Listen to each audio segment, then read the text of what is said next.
වත් කෑවද දන්නේ මොන මදනය ගහලාද? මදනේ ගහන්නේ මේ බා මට මාර වැඩක් වුණානේ මොකද්ද බං? අදිරේ ගෑණි මට හැගෙවුව බා ඒ කොහෙද ඉදුවා? පිල්ලිද ගාව නනයිද බා නෑ.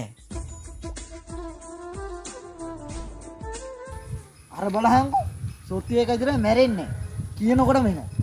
මුන් දෙන්න හිල් ගන්න ගිහින්ද බා කදිර මල්ලිට කියන්න අපේ මුතුන් මිත්තන්ගේ කාලේ ඉඳන් ධනට දීපු එකම කළේ. දැන් මම වුණත් මේ දැන් ධනට දීලා එන ගමන්නේ. ඒ කියන්නේ මල්ලි අපේ මුතුන් මිත්තන්ගේ කාලේ ඒ කාලේ ධනට දීලා කියනවා ඒ පුරුද්ද මටත් ඇවිල්ලා තියෙනවා. ඒ කියන්නේ මං වුණත් ධනට දෙන්නේ ධන ගහලානේ මල්ලි. එකම තැන ධන ගහලා තමයි මම ධනට දෙන්නේ. ඔව් ඔව් සොත්තුයි මම දන්නන්නේ ඔයා දෙන විදිය ඔයා දෙන විදියෙන් මේ ගමේ කාටවත් දෙන්න බෑ ධන ගහලා බිම බුද්ධිය කරන්න දෙන්නේ ඈ මල්ලි උඹ ඔය මොකක් ගැනද ඔය කියන්නේ? යයි දානේ ඔයා ධනට දෙනවා කියලා කිව්වේ ඒක මිසා මම මේ බැලුවා උඹ කිව්වනේ මේ මම බිම බුදියගෙන දෙනවා කියලා. ඒකයි මම මේ කල්පනා කළේ එකපාරට. සොට්ටි අයියා. ලෝ ඩිංගි මල්ලි. මේ කොහෙද සුදේ ඇඳගෙන යන්නේ මොකද මේ කරන්නේ ඔයගොල්ලෝ? මොනවා කරන්නද මෙතනටලා ඔය කයියක් දාගෙන හිටියා මල්ලි අපි ගියා මල්ලි පන්සලේ හාමුදුරුවෝ පොඩ්ඩක් හම්බ වෙන්න.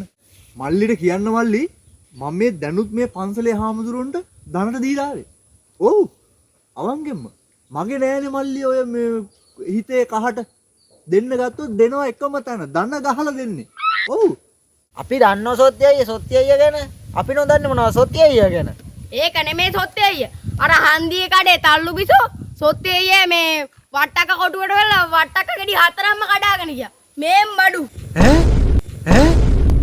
මාත් දැක්ක සොට්ටි අයියා. ඇත්තටම මල්ලි. යක්කෝ ඔය පරට්ටිව තියන්න වටින්නේ නැනේ. කදිර මල්ලි වර යන්න. මල්ලි මේ අද පල්ලු බිසෝ මම ඉවරක් කරන්න මල්ලි. මරණ මං ඕකිව. අම්මපා. අයියෝ සොත්තේ අයියා ඔතර ඔය වට්ටක ගෙඩියට දරුණු වෙන්න ඕනේ නෑ නේද මල්ලි වටකේදී වුණත් මගේනේ මල්ලි. මම අද ඕකිව මම බලාගෙන තල්ලු බිසෝ ගැන. අද තල්ලු බිසෝ කනවා කෑමක් ඩිංගි මල්ලි. කටින් සීර රකින්නට වැඩිය ඇත්තම සීර දැක්කනම් අද මේ ලංකාව මේට වැඩිය ලස්සන. ඒක ඇත්ත ටික්කි අයියේ